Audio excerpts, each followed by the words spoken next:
Hi friends, welcome to my YouTube channel BENCODE TV.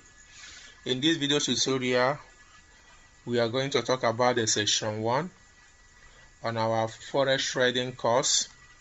This session 1 covers everything about the history of money. Just as we all know in the first tutorial that Forex is all about exchanging other currencies and expecting the other currency to appreciate, so that when you return it to the former currency, you will make money. So in this video tutorial, we are focusing on the history of money because Forex is all about currency and money, which is the session 1 of this video. This is video number 2, the lesson 2 of our Forex trading class. Don't forget to subscribe to my YouTube channel. Remember, subscription is free. As you can see in the screen, we are going to look at the history of money, starting from trade by barter and the use of gold, move on to the paper money, gold standard, the Bretton Woods, and the end of the gold standard. Let's get started. As early as 6,000 years before Christ, 6,000 BC, I can say the early man, the time of the early man, it might be the time of Adam and Eve, who knows, or the first generation, or the first time in the history of human.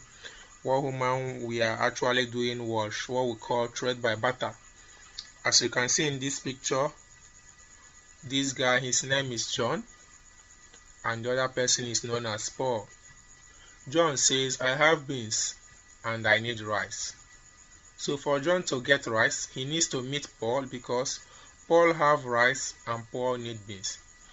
John have to give Paul his beans and Paul will now give John rice. That is trade by barter. That's how exchange was going on. The first history of man, first generation of man, as old as 6,000 BCE. But do you notice that this has a problem? There's a flaw in this system. Yes. What about in a situation where Paul have rice but he need goat, and Mr. John have beans and need rice? You can see this Paul has what Mr. John needs, but what Mr. John have, Paul doesn't need it. So that will be a very big problem, because Mr. John needs to find someone who have goat and need beans, so that he can now give his beans to this guy, now collect his goat, now use the goat to come over to Mr. Paul, give Mr. Paul the goat and collect the rice. So Mr. John has the stress of looking for who has what this guy has, so that he can get what he needs. And what about in a situation whereby he doesn't find someone who has what Mr. Paul has? It simply means that Mr. John may not be able to get what he needs.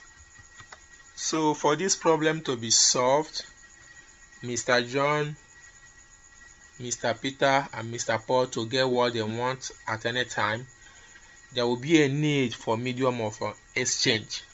This is when currency started existing. There will be something that has value that Mr. John will use, so that he can give it to Mr. Paul and get what he wants. So the medium of exchange they were using then was gold. It is true that some countries were using a lot of things as their medium of exchange, but gold was widely accepted because gold was scarce, gold was hard to harvest, and gold was durable. Okay, in the former system of barter, another problem is that Mr. John may have beans, he needs rice. Mr. John may have too much beans that he cannot give all his beans to get rice. He can give some of the beans he needs that Mr. Paul needs. He can give some of the beans that Mr. Paul needs and get some rice. And if care is not taken, Mr. John may end up losing his beans because these beans can spoil. But using medium of exchange like gold, He can keep the gold because of the durability of the gold as long as he wish, until whenever he needs something, he can now use the gold to exchange to what he wants. Look at the picture that represents what we are talking about. Here, Mr. John have beans and he need gold. Mr. Peter have gold and he need gold. Mr. Paul have rice and he need gold. So Mr. John now can exchange his beans with gold and now use the gold to go to this man, exchange this man's rice and give this man gold. This man can equally use the gold, come over to this place and get his gold. So Mr. John can decide to sell all his beans, keep the gold. Anytime he need anything, he can now use the gold to change. This existing of gold as currency started as early as 700 BC. Remember, barter started from 6000 BC. Then at 700 BC, we now started making use of currency, gold as currency. They have spent up to 5,300 years before the idea of gold was widely accepted. But there is a flaw with this gold as well. Yes, what are the flaws? Let's see. Here, gold can be debased. Back then, some people can melt their gold and mix it something to get a lot of gold. And also, gold is very hard to transport. Assuming there are a lot of things you need to buy with your gold, you are going to find a way to transport it. You know, gold sometimes has weight, so it will not be easy for people to carry it about. So it was hard to transport. And gold has the issue of denomination, which means if I have a gold, my gold may worth more than one egg, so I cannot give somebody a gold to get one egg because my gold worth more than it. So that becomes a problem. For me now to get an egg, I have to give you the gold and get a lot of eggs, and sometimes these eggs may be in excess that I may not need all of them. And maybe you have egg and the other person have yam. I cannot give two person one gold to get egg and yam. So these are the challenges that we are having. Anything you want to buy with gold, you make sure that they give you equivalent of the value of the gold you have. So gold itself has flaw. That's the flaw of the base. Somebody can melt it and add some stuff to have multiple of gold. Hard to transport, and it doesn't have denomination. You can't easily split it, which I have explained earlier. Then as time goes on, they now invented paper money known as IOU, or you can say IOU. Because of the challenge of gold, to solve that challenge, this paper money known as IOU was introduced, first used by the Chinese from the year 619 to the year 907. You may ask, how did this paper money solve the problem that gold cannot solve? The way it was is that banks started existing then. If you have a gold, you can give it to the bank.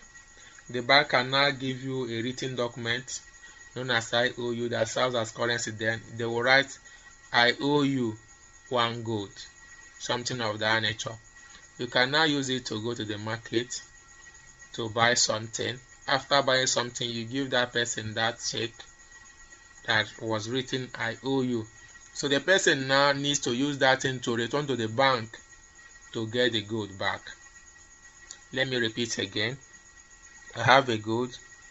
I go to the bank and deposited my gold so that nobody will steal it from me, and it was not easy for me to carry it. The bank will now give me a kind of check that says I owe you one gold. I will now use the check and enter into the market where I will buy something and I will give you that check. Once you look at that check, you know the value of that check. You know that once you carry this check and go to the bank, you are getting the gold back. So sometimes the bank can split it. I owe you quarter gold, I owe you one gold. Maybe I can give you one gold and ask you to give me like 4 checks that is equivalent to my one gold. You can select to write quarter gold times 4. Then I can use it now to be able, you can see with this IOU now, my gold now has denomination, and I can easily move about the IOU. One good thing about this IOU is that some people, when you give them the IOU, they may finally not even go to the bank. They can equally use that IOU to buy something. Yes, and the person will accept it. Because once the person see this IOU, they know exactly that this has value, that I can use it, go to the bank and get my gold back. Since I don't have the strength to be carrying gold, let me keep this IOU. I can still use it to buy something and someone will accept it. Anytime we want to touch the gold or we need the gold, we can now be able to go to the bank and exchange our IOU to gold. But this IOU has another flaw that leads to another revolution. Do I call it revolution and money? What are the flaws of IOU? Okay, before we talk about the flaw, this is a typical example of how this IOU work. Mr. John have beans and Mr. John need gold or IOU from a bank. Mr. Peter have gold and he need gold or IOU from the bank. The same thing here with Mr. Paul. He have rice and he need IOU. So if you have gold, he will accept. If you have IOU, he will accept. He can either use this to buy or use this. But due to this one has some flaws which we have discussed, it can be debased, it can be difficult to transport. I can now move it to the bank. Bank will now check whether this is pure gold. Once this is pure gold, they can give me IOU. So sometimes I will prefer this to this because I know that for me to get this IOU going to the bank, I am getting a rare gold than you giving me this, which I don't know whether you have debased it, mix it with some stuff. So, but I can still accept gold if I know how to get or check the original gold. So these were the challenges they were having that introduce IOU. But IOU have some flaws, and now let's discuss the flaws of IOU. Here is the flaws of IOU. One is that IOU was not regulated, I will explain. IOU later exceeded the existing gold, and IOUs are exchanged in the local bank that produced it. Okay, let me start from this. This should be A, B, C. Don't mind the non-sequence of it, okay? I think I have to correct it. A, B, C. Okay. So IOU was not regulated in the sense that banks sometimes can print as many IOUs as they want. Sometimes they use this IOU to pay their workers, whereby there was no gold backing up this IOU. So sometimes people will go to the bank with their IOU to exchange it to gold. Bank will start telling them that it doesn't have gold now, that they should be using the IOU. That was a flaw. And another thing is that because of too much printing of IOUs, it exceeded the existing gold. We have more IOU than the gold in existence. And IOUs are only exchanged in that particular bank that give it to you. Let me assume you have a bank known as A bank and another bank known as B bank. You cannot use the IOU given to you by A bank and exchange it to gold in a bank in B bank. You can only go to that A bank to exchange your IOU back to gold. B bank, you can only exchange their IOU in their bank. So you cannot use another bank's IOU and exchange it with another bank's gold. No, it doesn't work that way. And since some of the banks are overprinting this IOU, it becomes an issue.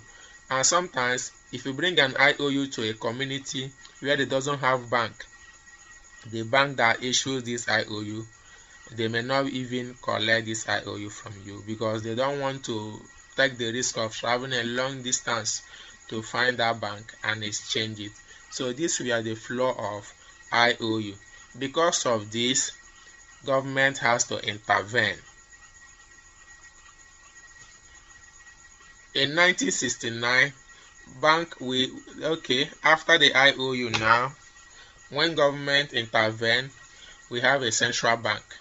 The central bank start giving their own IOU, and this was adopted with the banks of England. They were the first people to do this in 1694. How does it work? Central bank now printed their IOU. They will now say to the local banks, bring all the gold you have to me, and I'm going to give you our IOU. Now use our IOU, exchange it with the IOU you have given to your customer.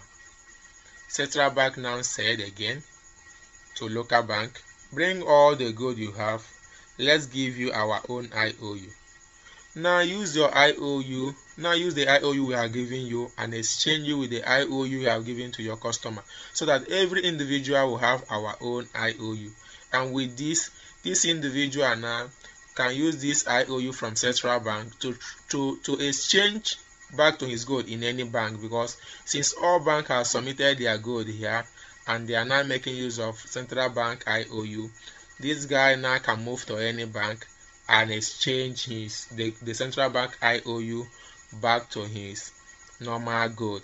And because the central bank is in check, local bank now cannot print IOU, so there will not be excess IOU, or their IOU can no longer exceed the gold they have, because these guys are the one in charge of the gold now, giving these guys IOU.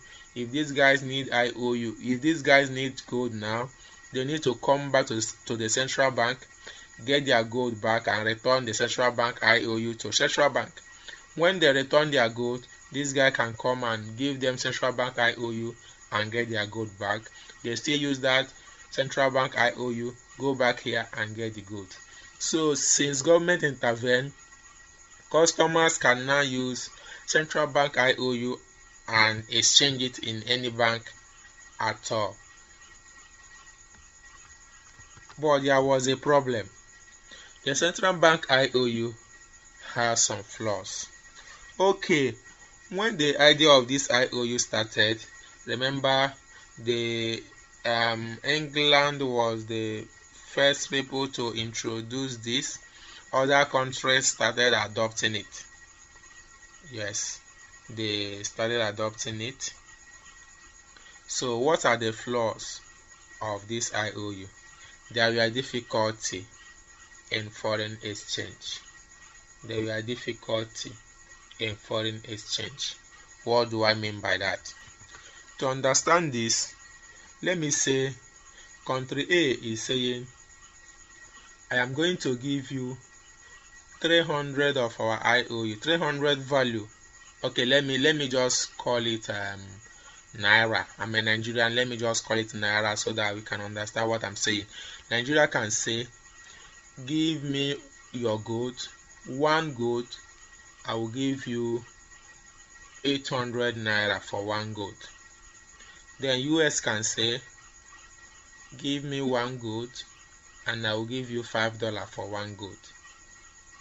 You see now, if I have my Naira now and I want to exchange it to US gold, it will be very difficult, because the rate in which Nigeria are exchanging their money with gold is not the same rate in which US are doing theirs.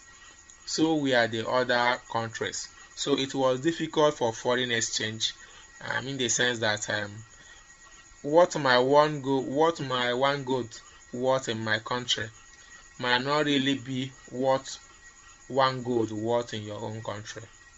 You see the problem now. So there is a solution. What are the solution? Let's see. The solution was that IOU were now backed up with gold. What do I mean? The IOU now changes. Any IOU given to you now will now have the equivalent gold in which this IOU is backed up with, and this will help you in foreign exchange. For example, if I have $800 that is backed up with one gold, I don't care the amount written in US dollar. I want to make sure that the US dollar has the same amount of gold that my own have. If my own have one gold, I will make sure that the US dollar equally have one gold. so that once I present my IOU to any country, they can give me one gold, knowing that if they take that my currency back to my country, they are going to retrieve the one gold they have given me. And because of that, central bank now have to reduce the way they print their IOU, because initially they can print as many IOUs as they want, just like the way local bank we are doing it. They can even use it to pay their workers without gold backing it. Now you know that I can move to any country now and exchange this your IOU to gold, and this country can come at any time to retrieve the gold back. So each country now makes sure that the IOUs they have given out, they have the equivalent gold, because they don't know when another country will come to request for their gold back. Okay, you can see that this is a solution, but this solution again still has flaw. Wow, what are the flaw? Okay, the flaw is that this IOU does not really has value. It's just an access to your gold. And the flaw here is that some country may say, we don't want that stress of going to your country to convert your IOU to gold. Please, we don't even need this IOU. Go to your country bank, convert it to gold, and bring to us. Because what you are holding does not really has value unless we see the dollar that is being backed up. Unless we see the gold that are being backed up with it. So this we are the challenge. The gold standard now that we are talking about, backing IOU with gold.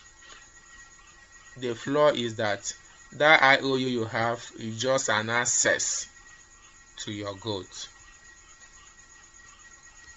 So the IOU does not really have value. It's just something that you present to tell people that bank or this country is owing me so amount of gold. The truth is that you can see that the challenge that we are having from barter back to the using of only gold, back to the using of local bank IOUs have reduced. The only issue we have now is the issue of foreign exchange. So even if other countries does not need your IOU, you go to your country, convert it to gold, and now maybe take the stress of moving that gold to another country. When you move that gold there, you now convert that gold to their IOU and now use the IOU to buy some stuff in that country. But this continues like this until after the First World War. The First World War in 1914 and the Great Depression in 1929. Sorry guys. Economy needs to be stabilized again, and there was not enough gold to back central bank IOUs. You see the problem here? After the First World War and the Great Depression, economy was very low. Countries need to stabilize their economy again. They need to print some IOUs. But the problem now is that war have destroyed some of the gold. So there was not even enough gold to back the IOUs. So in 1930, UK and US government stopped redeeming cash for gold coins. So they stopped doing a kind of bring your IOU and convert it back to gold. No. What took place was what we call then fiat currency. Exactly the kind of currency we are using now, but with a little different. This currency says a term to describe a currency that was used because of the government order. Government now says start using this IOU or start using this fiat currency. Don't ask for gold because we don't have gold. We believe that this currency has value and just use it and trust that it has value. That's how the fiat currency started. That's how the change in gold started. Currency we are using because of the government order, and they print more of it to be able to stabilize their economy again.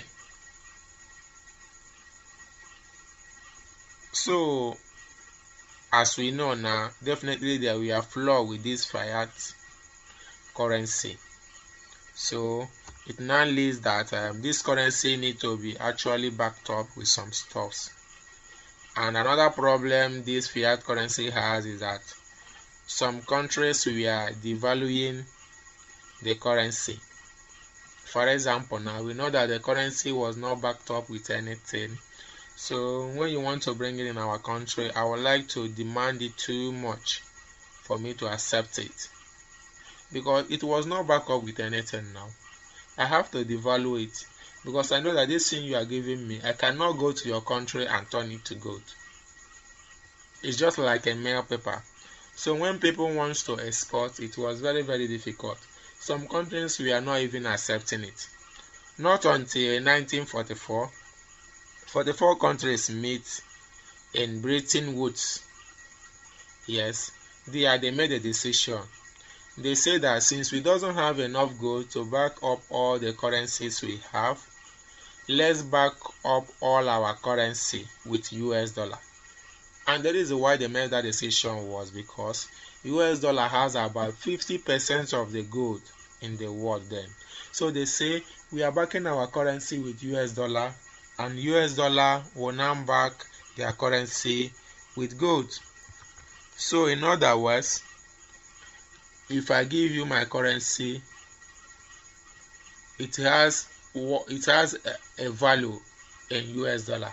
Let me say if I give you 100,000 naira, you can convert it to 10,000 US dollar, and that 10,000 US dollar you can convert it to 10 gold.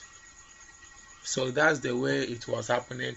Every currency now was backed up with US dollar. Sorry guys. And US dollar was backed up with gold. Things was going like that, and everything was stabilized. But the problem we now have is that it seems as if US dollar was in control of everything, because the US guys can print more money and they may not even have gold to back it up. So when I need my gold, I first of all convert to US dollar, then give US dollar their dollar back to get my gold. If US dollar has printed too much dollar to the extent that they don't even have enough gold to back up what they have printed, that was a problem. So this problem started until they started to end the backing of gold. That is what we call end of gold standard.